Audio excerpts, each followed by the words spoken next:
Good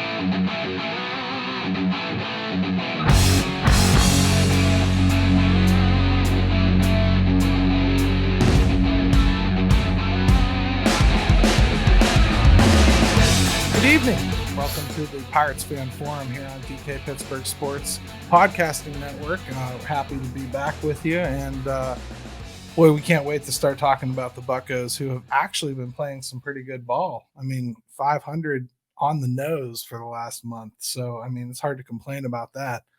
So I figured I'd complain about something else. I mean, the scene in Pittsburgh lately has just taken a crazy diversion on the Pirates recently. And I think when I started doing this, the reason I started was because I felt like there was so much misinformation and just silly projections going on out in the world that I figured the Pirates needed to be covered a little bit more fairly.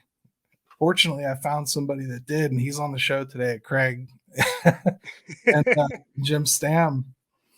We both want to take time to just make sure everybody understands that what you perceive sometimes as a beef online between bloggers is not a beef about anybody being able to say anything they'd like to say. There's an audience for everything. If you want to read stories that guys are going to jump from single A to start in the major leagues next year, and you want to buy into that and that makes you happy, fine. I'd rather just tell you the truth and let you face the truth and feel it and understand what's actually going to come your way. Because what it leads to is a situation where people wind up buying it and then blaming the organization when it doesn't turn out that way. You know, like somebody will say, Roansy Contreras is going to start in major leagues next year, Jim. And then when he doesn't, who gets blamed for it? Charrington gets blamed for slow walking him. Nutting gets blamed for not wanting to start his arbitration clock. Everyone else gets blamed because we badmouthed him, and that's why he got kept back. It's such a silly premise. And I would like to say that we can all just get along, because I have plenty of blogger friends and I talk to them all the time and I have them on the show all the time.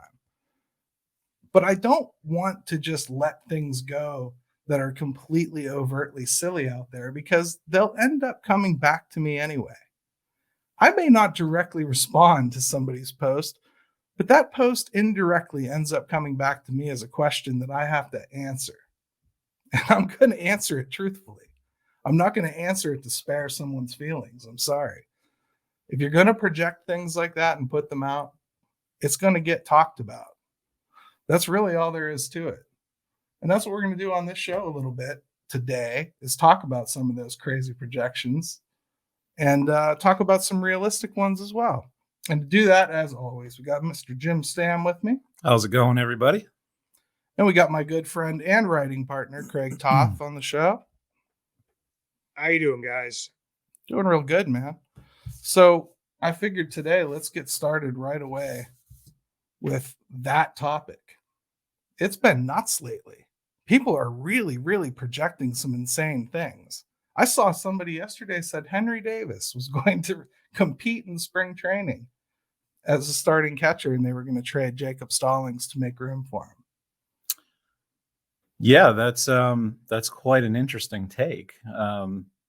Should we just let that go? I mean, that's my question really, is should we just let that go, or do we actively need to talk about that? When it's somebody that has enough followers to do damage, do you need to actually discuss it? I think I do. Yeah, I mean, I think when you made some great points there about how, you know, it ends up coming back around to us in some way, shape, or form, or the Pirates, or people just take that as gospel, and all of a sudden now you've got misinformation out there. And when we're trying to do a show, or you and Craig are writing and doing pieces, you know, you're going to have to fight against that when it shouldn't even be an issue in the first place. You'd much rather just be focusing on the topics you have at hand. And people want to, people, you know, say, why do you hate so-and-so? Man, first of all, this is Twitter. This is social media. Yeah. I don't hate anybody. You could forget a comma and have somebody think you're trying to start a nuclear war. Right. So, I mean, like, yeah, I get it.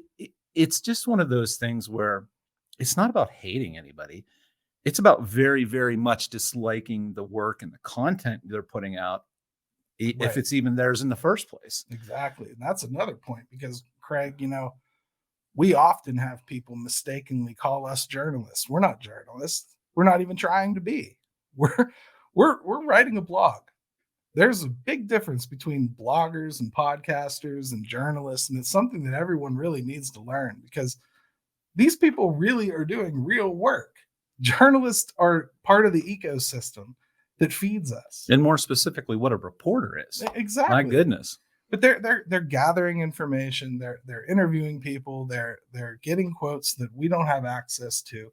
We take that content they provide and then we expound upon it with opinions. That's what we do. That's how the ecosystem works.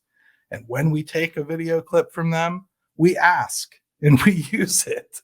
If they say no, we don't use it. I mean, Craig, you've been dealing with this for a long time too, and at some point it just kind of gets exhausting.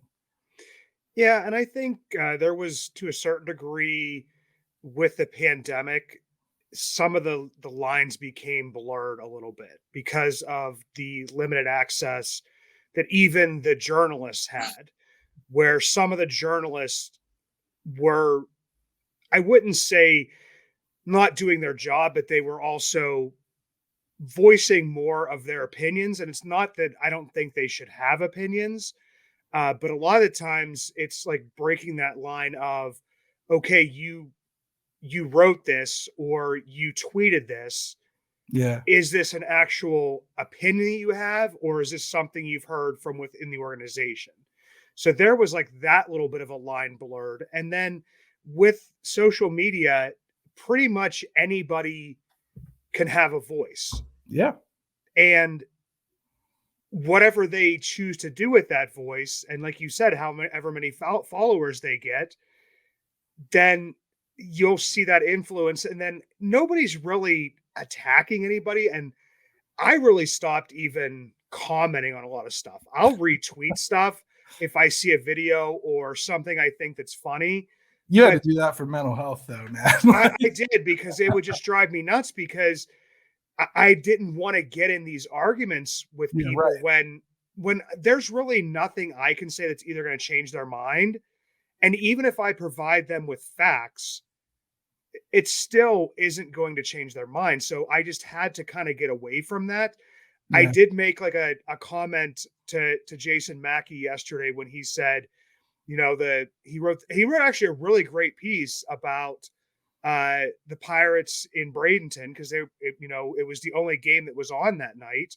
Right. But then basically said this was the last time since 2016, and then showed the roster from 2016. And I was just made a comment of, oh, you mean just because this team, wins this championship, it doesn't translate to Major League?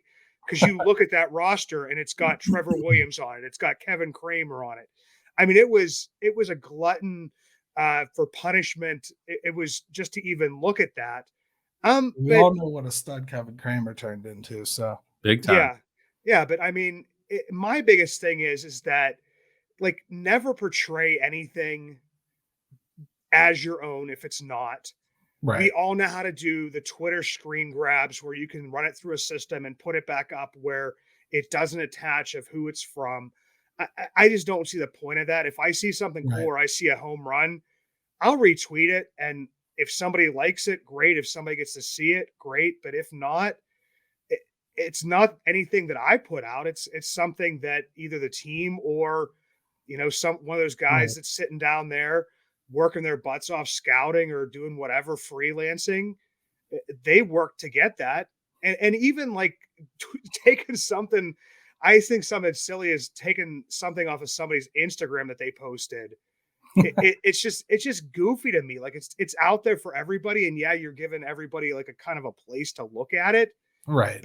But you didn't take that video. Like it belongs to either the cameraman or something. To me, it's just goofy. You made a really good point though there. I think I think that is something that happened a little bit during COVID is that a lot of the journalists, still had their access and their Zoom calls and everything, but we were all able to watch those Zoom calls too, for the most part, pretty quickly. So there wasn't really any kind of distinguishing difference there besides just having some contacts, which a lot of bloggers do as well. So I do think the lines got blurred a little bit there.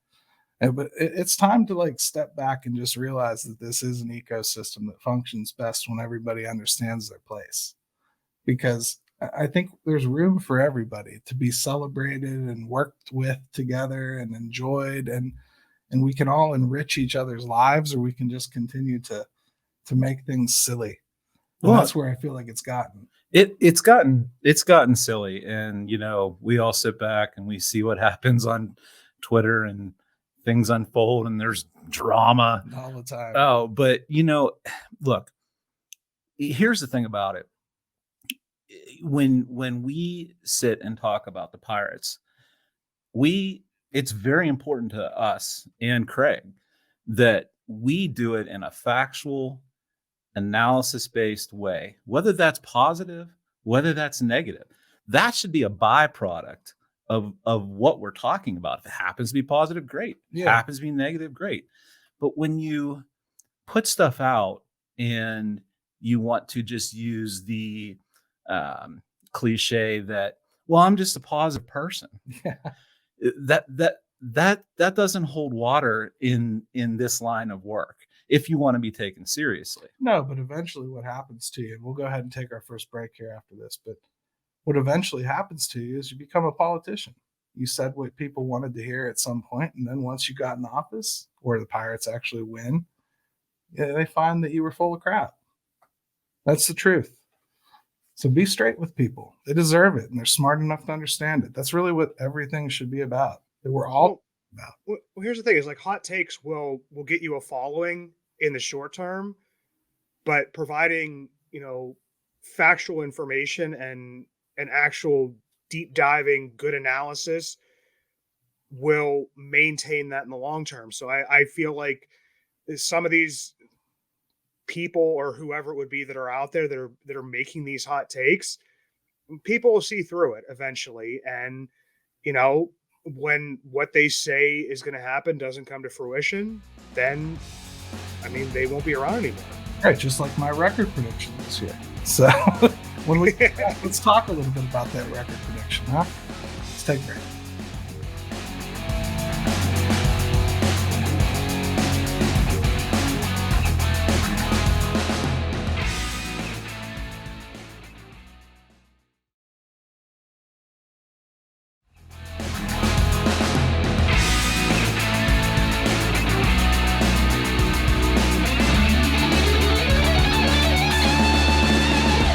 And we're back to the Pirates Fan Forum here on DK Pittsburgh Sports Podcasting Network, and it's time to start talking some baseball now, because we've jerked around a little bit enough about social media, and I think it's time to move on and let's get to the important stuff and move past our producer dropping something on the floor there, and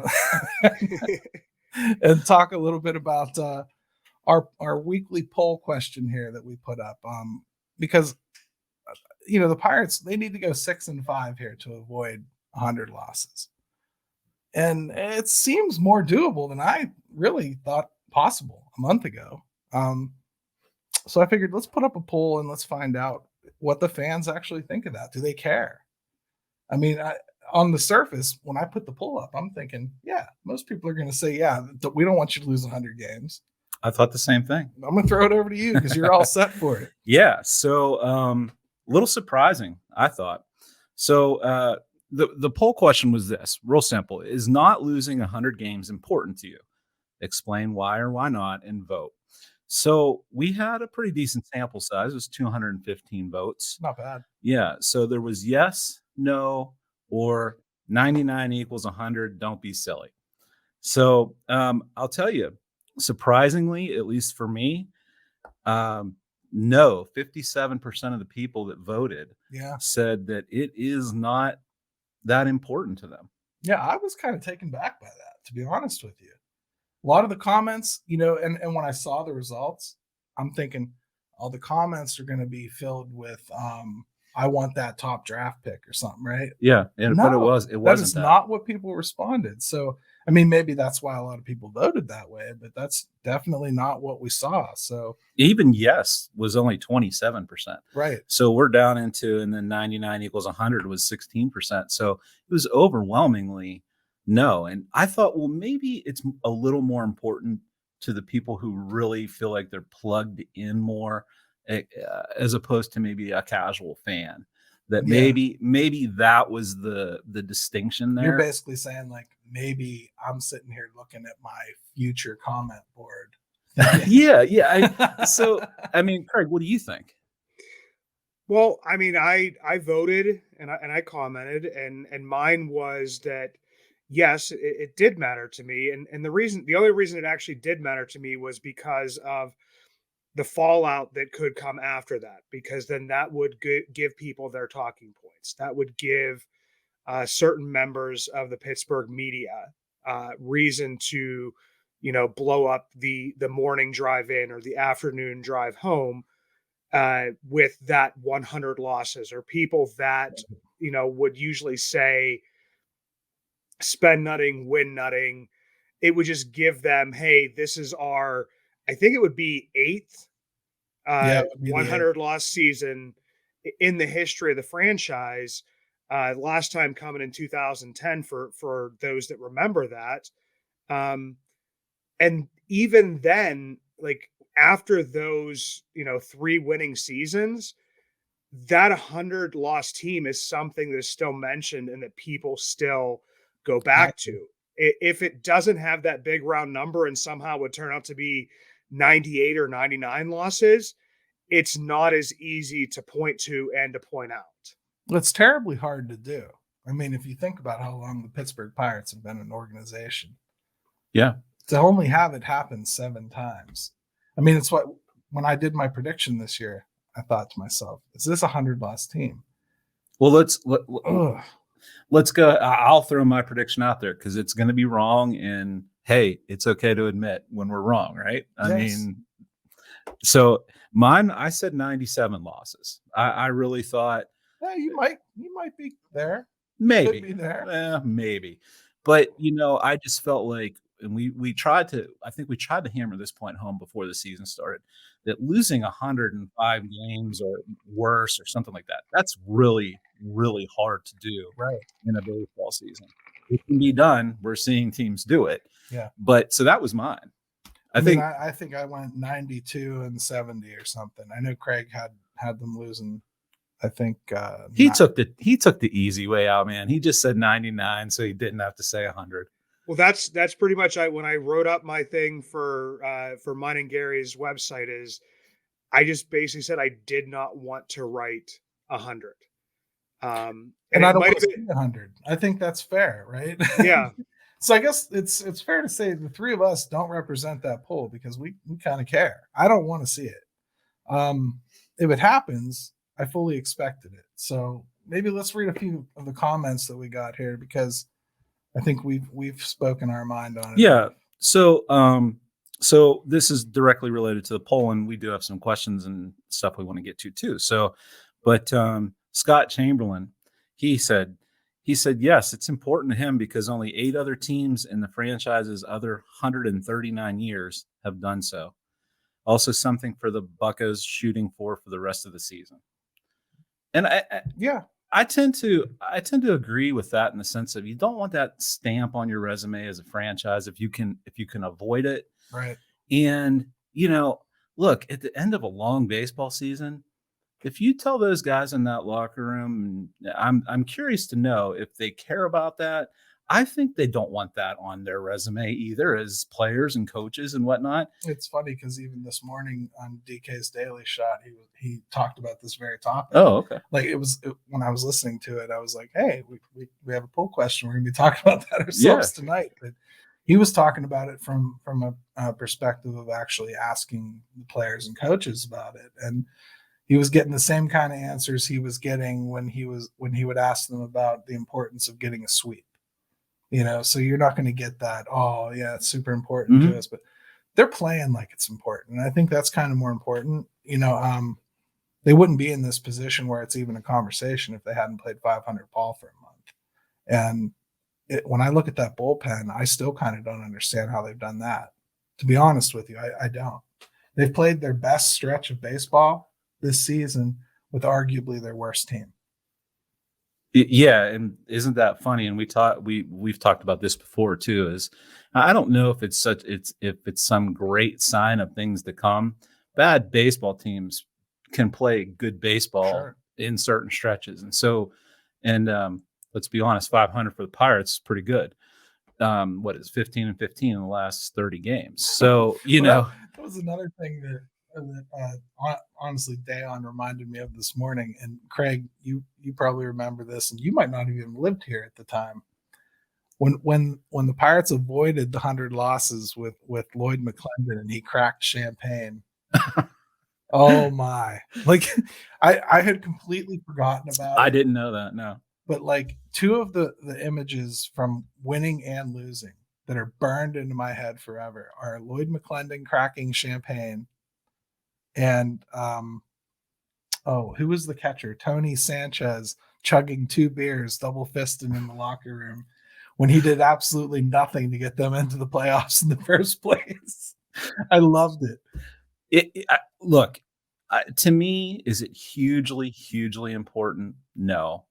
But I do think on some level for, the Pirates, they want to finish on a good note. The players would like to. Hey, they're impacting a playoff race in the meantime. So if that means, winning some games that maybe you didn't think you would, because a month ago when I looked at this, I thought this is impossible. They're going to lose 100. So it's just nice to even be in a position to have something to at least shoot for at the end of the year. Yeah, it is. Incremental goals, man. Let me see. I might have one more. Let me see if I got another comment here from someone that did respond. Nolan Grossman. This is from Twitter. Nolan's always good. Yeah. So he said, they are what they are right now. This is just part of the process. People don't like it, but this is exactly what the Astros did before exploding. We could do without the cheating aspect of that, but we'll let that go for now. And we just have to hope our farm system elevates the talent we brought in. Good. I think we are seeing that. And we'll talk about that a little bit more in the next segment because some of that elevation is starting to actually go on. But I think it's time for us to dive into some questions before we move on to the next segment. Yeah. And you know what? I like doing the Q&As because for me, we sit and we bounce back and forth topics and whatnot. And then somebody actually has, a good question. I didn't think of it. And it's something good to put on. So I've got a few of those for us today. Yeah. All right. Let's go first with, and you know what, Craig, I'm going to let you take this one because I want to see what you say here. Okay. This is from Kevin Plaucha. I hope I said that right, Kevin. You can just send me an email and I'll make sure we get it corrected for the next time. But he said, all right, who is a dark horse AA prospect you can see working their way up to the majors for the Pirates? Well, the first one that it wasn't a dark horse, but it kind of just automatically clicked into my head to begin with was G1 Bay. And it's maybe because I just wrote about him, but also because he wasn't promoted and has been playing well all along. So that was kind of brought out there. But when I actually had time to think about it as I was driving home just a little bit more, I'd probably go with Trey Mago. And the reason I would go with him is because, number one, he was the pitcher of the year in Altoona this year. And he was kind of overshadowed by Roansy Contreras. And in some ways, rightfully so, because his stuff's electric and Trey's isn't. Trey is one of those crafty lefties. He's got like this changeup that he just basically pulls a string on and makes people look silly. But he's one of those guys that, didn't pitch very well early on in his Pirates career, started out in Greensboro, came up and actually had only started 1 game in Greensboro and then started 18 games in Altoona, stayed healthy, and didn't really have like that blow up bad start. Like it was like Right. I feel like he's like one of those guys that's just very consistent, very level-headed, and maybe it was nice that he was playing in front of friends and family every single home game, since he's a local boy. But he's one that kind of sticks out to me as someone who persevered through the season and basically filled in where he needed to for Altoona and succeeded the entire time. Yeah. See, I was gonna go Cody Bolton, but I'm not sure where he'll start next season, so that's probably not fair. He might actually start in AAA. I don't really know what they'll do with him. Omar Cruz is a good one. That's a possibility. I could see that. Juwan Bay is another one I was thinking of. Matthew Frazier. If he keeps hitting the way he did after his call up to AA, you could see that. Yeah. I'll tell you, I'll throw somebody out there that and this is just because of the position he plays, and we'll see what ends up happening. But someone like a Carter Benz, just from the catcher standpoint. Yeah, I'm not seeing it, but yeah. Well, I'm saying, if Perez, I don't necessarily know what they're going to do with Perez, but I'm just trying to think of from a positional standpoint. At some point, would you see him? Maybe, but I don't look at the roster and think it's kind of hard to pick out a guy other than Frazier, right? Like, it's really more about him than it is Perez. Perez could have his leg amputated, and that wouldn't promote Carter Benz to the major leagues, but mostly because the guy hasn't shown anything since he's been here. No, he hasn't. But anything's possible. You never can tell. Got any more here? Yeah, let's keep going. So we've got, and while he's looking that up, get your questions in Pirates Fan Forum at yahoo.com. Okay, this is from Lucas Oberg, and he asks, with the Pirates farm system now being one of the best in Major League Baseball, do you think the prospect phase of trading for minor league players is over? No. Not I don't yet. I don't think it'll ever be over. Not to the extent that it is. It's over to the extent, I think, that we've just seen what's happened, but it's still going to occur. It has to for a team like the Pirates. It's never going to stop happening, but it's done happening en masse for a little while here.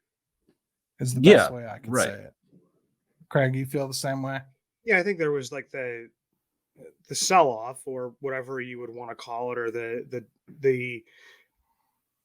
the mass amount of trades of guys that, we all knew were probably on their way out. But I mean, people are saying, let's bring in another free agent like a Tyler Anderson. It would be, unless you're bringing somebody in on a 2-year deal, which we've seen some teams do, like the Royals and the Tigers, when they bring in their free agents, of giving them, those 2-year deals. But if it's going to be just that 1-year deal again, you're obviously going to be looking to sell off. And I mean, I could still see, Stephen Brault out the window at some point, a Chad Kuhl out the window, Colin Moran at some point. I mean, so like you said, I don't think it's ever going to end, but I think it might be, instead of like, leaving the faucet on the whole way, you might start to close it and just let it drip, hopefully, so that we're not, selling off everybody and doing a complete turnover all the time. But it won't be a mass. It's going to have to happen. But I actually think we might see some more actual baseball trades this year. I really do. Like, we were talking about Stephen Brault. Well, Stephen Brault's a guy that he hasn't been able to stay healthy here. And I don't trust him to be the veteran in this rotation. I really don't. I don't trust him to stay on the field. I really don't. So he's a guy you could move and potentially get a reliever back, a young reliever back, something like that. Somebody major league ready. That's what I was just going to say. Is it's not maybe that that these types of trades will still occur, but the type of player you might be looking for in return, as far as being maybe major league ready, maybe to help, plug in and play in the bullpen, something like that. That's what I think you're going to see. It might start changing the type of return that you're looking for, as opposed to just trying to flood the system with talent and young guys. Yeah, the best way I can say it is the class of player they get back better change. Because what they can't do is continue to bring in guys that are going to cause 40-man decisions every year. It was cute this year, and I think it's about the best they could get for some of what they had to move. But if you're going to move, like, say, a Colin Moran, which I don't think they will, I really don't. But if you're going to move a Colin Moran, split on it, but if you're going to move him, you got to bring back lottery tickets, and you got to bring back major league ready players. You can't be bringing back guys that are going to rot in AAA. It's just not feasible with the roster construction that's going on. We're talking about the first wave, and we already have all these decisions to make about the 40-man, which we haven't even touched yet.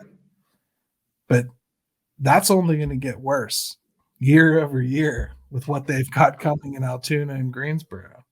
Right. I mean, so it's not like that's going to stop. Yeah.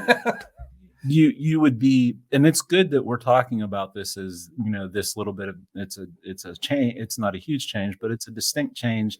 And it's good that it lets you know that, okay, well, things are progressing, and that's the next part of it, is who you're getting back. So do we got time for one more? I see you got Nick pulled up, and he's a good one. So so this is from Nick Camuso on Twitter. I am so bad pronouncing names, by the way. That's why I made you do it. Yeah, I know.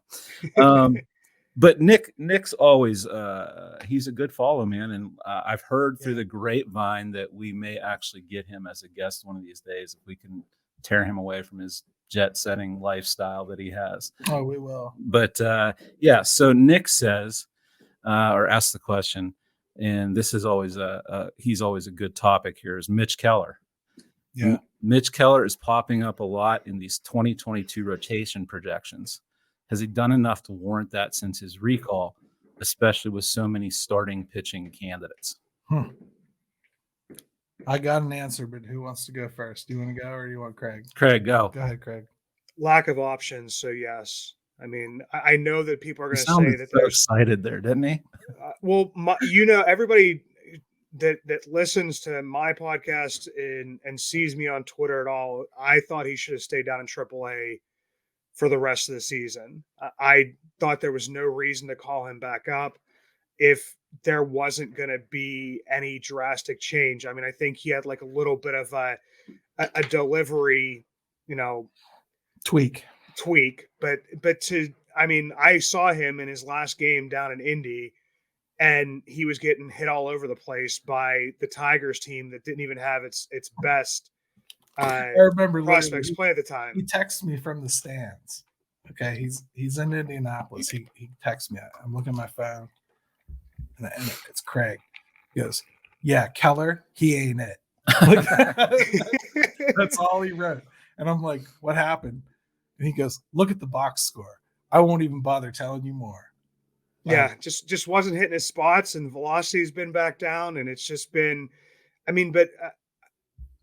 unless you're bringing in like more than one free agent, I don't see how he doesn't get his start in the starting rotation next year. I mean, even if you bring and you have Yahure starting the year with the team, I mean, you got Bryce Wilson, JT Brubaker, Will Crow. I mean, there's some guys that he's, even though he's not performing that well, he's performing better than some of those guys. So I just see him. He's probably going to be in the starting rotation. And I mean, I guess we're just going to have to see what happens. We're going to roll the dice here. See, I think a lot of people are answering this with the knowledge of being Pirates fans. We know he's going to be in the rotation next year because he will.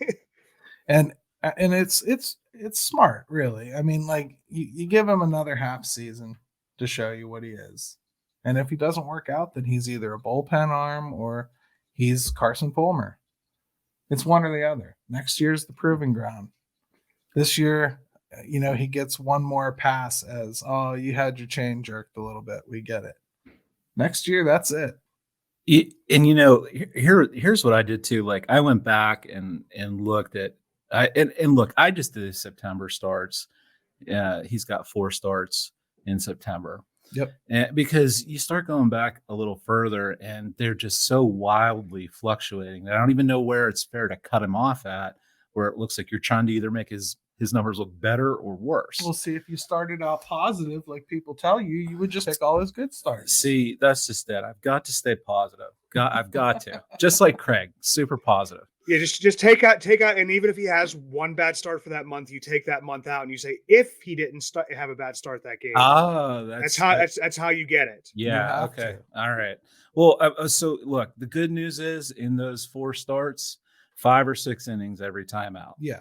So he's at least making the bar's been set so low with him that people think that if he can just make it 5 innings and not get shelled, even if he has 10 base runners, right, that it's a good start. I mean, good is relative when it comes to, Mitch Keller at this point. Yeah. 8 earned runs, 21 2/3 innings, man, 34 base runners in those 4 starts. I mean, you just can't make it at the major league level with that many guys on base all the time. Craig just did a whole study about his FIP and it's yeah. The FIP is the number people love to throw at you, and I mean, he's going to start. That's really all there is to it, and he probably doesn't deserve it, but one more shot.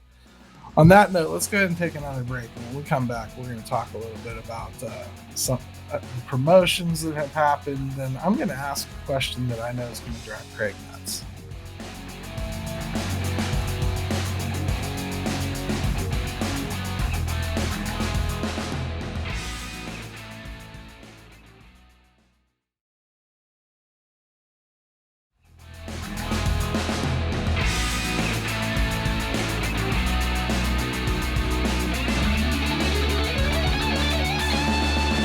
All right, we're back. Welcome to the Pirates Fan Forum here on DK Pittsburgh Sports Podcasting Network.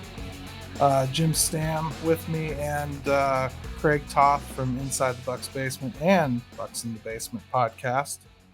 We're going to talk a little bit about the promotions that recently happened. Finally, in some cases, up to AAA. I kind of wonder why they dragged their feet on some of them, but regardless, we know there were 8 people that were pulled up to AAA, and I think largely, Craig, I agree with you what you wrote the other day about them being primarily paper moves. I mean, they needed to happen anyway, and they happened. But regardless, get to see them for a few games here. And Kanan Smith-Njigba got called up, Kyle Mitchell, Rodolfo Castro, Ronzi Contreras, and that's one of the ones that I'm kind of like, finally. But that injury, I think, really prevented him from getting a chance. If he didn't get injured, I think he'd have been up a while ago. Same could be said for O'Neal Cruz, really, right? Yeah. I mean, Yuri De Los Santos, I know we talked about him a little bit. Craig, you've been watching him for a long time. He's one of the first prospects I remember you writing about. Yeah. And Osvaldo Bido, and then everybody's favorite guy to either love or hate, Mason Martin. He is a really he's a lightning rod. He really is. Yeah, he really is. So, all these guys are pulled up to AAA, and O'Neal Cruz right away does something good, and Rowanzi looked okay for 3.2 innings, and I think they were just kind of getting him a little bit of playing time before the end of the season here. That's just a little taste. Yeah, that's likely to be the last time he pitches, I would imagine. Maybe one more time. We'll see. But really, thoughts on that, Jim? I mean, anybody that they pulled up that you were super excited to see or thought they drug their feet on a little bit, or anybody they rushed? I don't think so. No, I think they are definitely in the anti-rushing category across the board. I mean, if you really think about it, I can't think of anybody under Sherrington so far that we have sat there and said, whoa, this seems quick. Was there anybody, Craig? There was the one guy, right? Fabricio Macias. Yeah. He went up from single A the whole way up to AAA. And I don't think we really ever understood that either. That was never really clarified as to why they did that. But as a whole, it's not. I don't think there's anybody you see that looks like, oh, well, wait a second, why are they here at this point? Kranick really moved, but Kranick moved mostly because they had never seen him do what he was able to do once he showed up to spring training. Right. It forced them to really do that. Yeah, and thank God it did, because to be honest, he got a lot of the playing time that Miguel Yajure would have gotten. And I don't think that he would have gotten nearly as many major league starts as he did if Yajure was healthy. Or Cody Bolton. Yeah, or Cody Bolton. But I mean, Cody Bolton is James Bond at this point, international man of mystery. Yeah, Nobody knows what to make of him. I mean, he's a highly ranked prospect, but he ain't pitched in 2 years. Yeah, he's almost getting, at least from when we see lists and people that are excited, but he almost is getting a little bit forgotten from the fan base, at least. Yep. And that's just the nature of, you're not pitching, you're not playing. They've got other guys. He tends to get lost in the shuffle at this point. So they're not going to cut Mitch Keller for him. Yeah, you know what? We'll leave that to somebody else online to speculate. I figured it would happen. I mean, if anybody really kind of, I think, earned the promotion, but at the same time I have some questions about still, I'd have to go with Mason Martin, because I am concerned about that K rate. And I know that it's not as big a deal in the game as it used to be, but it's just something he's never been able to get under control, really. And I just feel it's going to get exponentially worse as he moves up. And I'm afraid right now that he's going to stall in AAA. And the thing is, if he does stall in AAA, then, you'd almost rather find out quickly that it's going to happen. Like next year, you want to know that's the case. If he's Will Craig, you want to know next year. It's exactly who I was thinking. Is he almost, look, I hope I'm wrong. He almost seems to me to be the textbook example of a guy that maybe just tops out at AAA. He gets some looks. He just never has quite enough consistency, strikes out too much, and he hangs around in AAA because he's just not able to make that next jump. He seems to me to be like, if I look at a picture of someone in the dictionary, I see a Mason Martin type. And I know that'll get some people upset, but yeah, Craig, I mean, what do you think? Well, I mean, he exploded onto people's radar, a couple years ago from his jump from, Greensboro, where he was hitting the cover off the ball, which, people will now understand, it's a bandbox. It's the same thing as Great American Ballpark. A lot of the balls, wouldn't go out there. But then he continued to do that in Bradenton. And then he did it in the beginning in Altoona until pitchers got to see him more than once. Because you'll notice the beginning of the year, he was all over social media. Like, here's another Mason Martin blast. Here's 2-in-1 game, into the roller coaster. And then all of a sudden, you didn't see Mason Martin a whole lot more. And yeah, he did hit like a few more, and his total kind of came back up a little bit. But I mean, he did seem to work on, his patience at the plate, his base on balls percentage did come up over the last month or so, but he's so much of an all or nothing guy. And actually a kid, like, he's still young. Like, when you're talking about like these people being called up and like having to be protected and all this different stuff, I think of even like him and Cal Mitchell, like they're both like still like, I think 22, maybe have just turned 23, if that. And you're having to talk about protecting these guys already. But I guess it's the nature of the game. But Mason Martin, I love the power he brings. And I think that's why he's, kind of gotten so much attention. But you can't overlook the K rate, especially, we'll see what he does in AAA, and we're going to see a lot of that next year. But if it sticks up around the 30% mark, what that 30% mark turns into once you get up to the major leagues. I do. That's it. That turns into, Anthony Alford and his 44 to 50%. That's what it turns into. Yeah, in some cases. In other cases, I feel like as they face better pitching, it tends to get a little bit easier for them to handle the strike zone. So I do think the promotion can have the opposite effect sometimes on guys like that, because he's just so reliant though on the power. Yeah, but he might be a wild swinger too. That's the thing. When you watch him, he's missing a lot in the strike zone. Like that's kind of what I think he could probably fix. If he stops missing in the strike zone, I think his K rate goes down a little bit, and consistent pitching tends to kind of bring that about a little bit more. You're starting to sound a little bit like Justin right now. With his Mason Martin, he loves him some Mason Martin, and he will he massages that K rate to. I mean, he needs to get up with Deshaun Watson for being a massager, because he loves to kind of get that. He loves to kind of get that K rate and that walk rate to where he thinks it's going to be acceptable. That was a really, really excellent football joke. It actually kind of stopped me in my tracks for a second. The Mason Martin is an interesting piece, though. The power doesn't lie. I do believe, though, as you face better pitching with more consistent, it becomes a little easier to read the zone. I think that's something that helps some players and hurts others. You know, like it hasn't helped Anthony Alford. He's still changing everything. But Mason Martin, I've seen him start to lay off those sliders away and the sliders that are coming in on his feet. And I've seen him start to lay off on the curveballs bouncing in front of him. So if he starts facing people that are coming a little closer to the strike zone, I do think maybe we'll see a little bit better contact numbers. But yeah, that could be wishful thinking on my part too.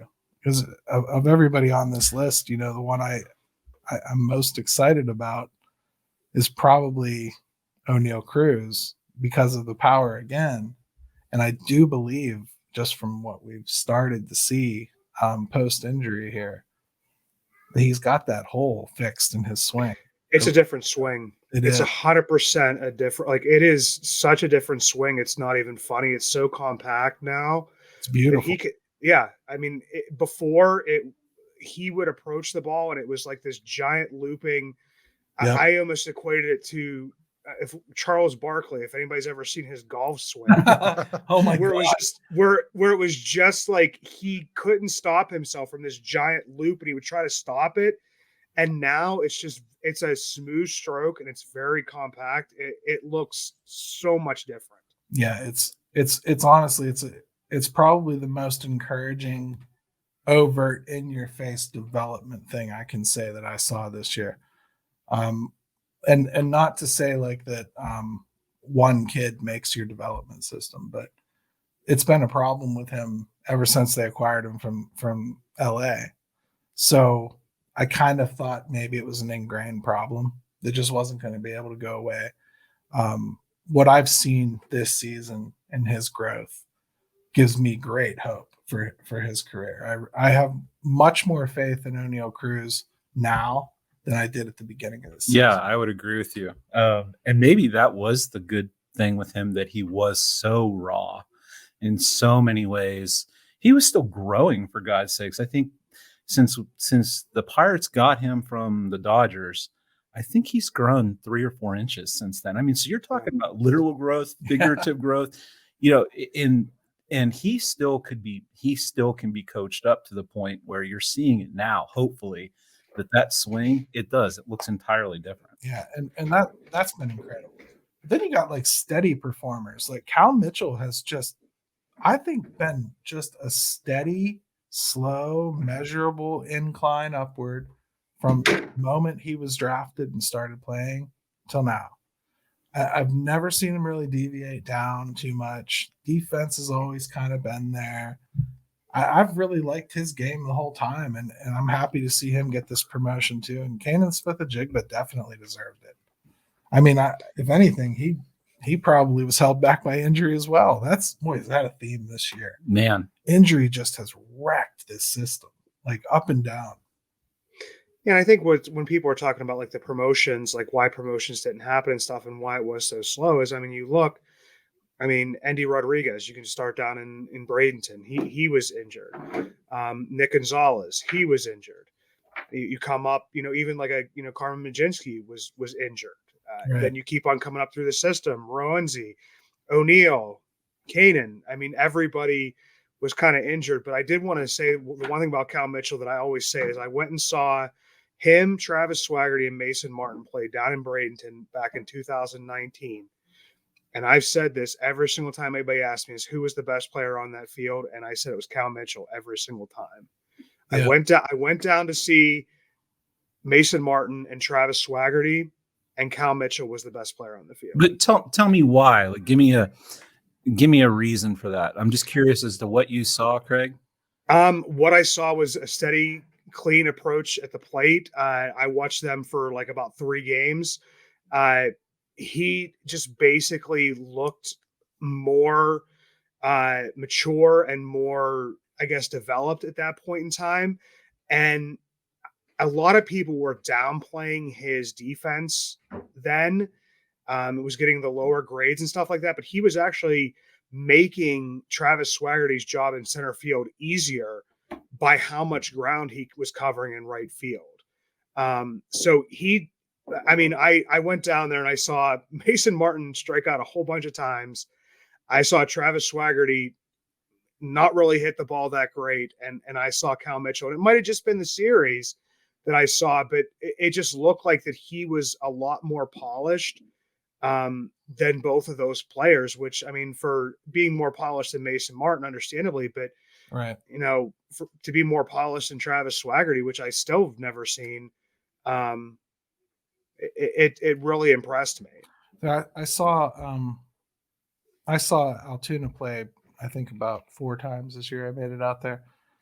I mean, Cal Mitchell impressed me every time I was out there too. And it wasn't even just the number of hits that he got. There's a certain, and this is just a very subjective thing, but when you watch them on the field, there's some of them that just look like pros. Yeah. And some of them that look like amateurs. I know they're all pros once you get to the minor leagues, but some of them got that look, that swagger. They're here to do business. Mm-hmm. Cal Mitchell's one of those guys. The men versus the boys type. And I'll be honest, another guy who has that in him is Rodolfo Castro. The guy, and we've talked about that recently. Yeah, we just talked about that last week. But he's another one that finally got the call up to AAA, and I'm excited to see what he can do too. I really liked his cup of coffee in the majors, and he didn't look like the moment was too big for him. No, not at all. Yeah, I just hope that the wall that he hit down in Altoona wasn't due to that jerking up and down and not having him. He fell off a cliff at the end. You're not suggesting the boo-boo face, are you? No, here's my thing is I never saw why, if you were going to send him down, you didn't send him to Indianapolis to face the better competition. And maybe he was just, it was a long season. It's one that they haven't played in a while, and maybe he just kind of hit a wall. But he went down the first time and continued to hit. And when he went down the second time, just kind of looked like a completely different player just for those last, few weeks I saw him down there. I think another fair point there is, we mostly talk about the pitchers, but this is a lot of games for a lot of these position players too. After not playing last year for the most part, that's a lot of baseball for a lot of these guys, and a lot of young guys who have never had to do that before. So I mean, getting tired is a real thing. Whether you believe Brian Reynolds needs a break, whether Brian believes he needs a break or not, they need a break every once in a while. And I think that's why you see teams do that. But all these promotions really got me thinking about something. And I brought it up to Craig, and I watched his head explode via text message. So I had to bring it up once we got on the show here. Who is the next breakout star for this club? I mean, is it anybody that we just listed? Is it anybody in the system? And I'll be honest, I think on the team right now, the only one I can say on the 26 man is Brian Reynolds. Star, breakout star. Maybe Hayes will be that. That's an acceptable answer. It might be the easiest and the lowest hanging fruit. But the only one I count right now is Brian Reynolds. Is there another one? Craig? On the current roster? No, period, in the system. Who's the next one that's going to be that breakout star, that one that comes up here and can't miss. Everybody's screaming for an extension within a week. I mean, I think if it's going to be anybody, it's going to be O'Neal Cruz. I think that's like the easiest, and that's another maybe low hanging fruit if it's going to be anybody, and it would sure make this rebuild possibly happen a little bit quicker. The problem I have with him is that we still haven't decided the position, and I know everybody says that the bat will play. The Pirates have. Yeah, well, he's a shortstop. Yep, he's a shortstop. Well, he's actually made up his mind too, because they had talked to him down there, and they said he's maybe warming to the idea a little bit, but he also wants to be a shortstop. And so, I mean, but I feel like he's like the type of player that's athletic enough to make that transition a little bit better. And he's also actually played, some outfield, growing up. Like that's a position that he was fairly comfortable with. But I mean, the bat will play, and I think if it's gonna be anybody, it's gonna be Cruz, but none of the names we listed are guaranteed. See, and that right there, as we talk about this rebuild and how it's going to go, and you need some horses, right? And it scares me a little bit if that's the first guy we point to in the system, other than already having Reynolds. So I totally agree at this point. I don't even think he's a breakout star. He's just a stud.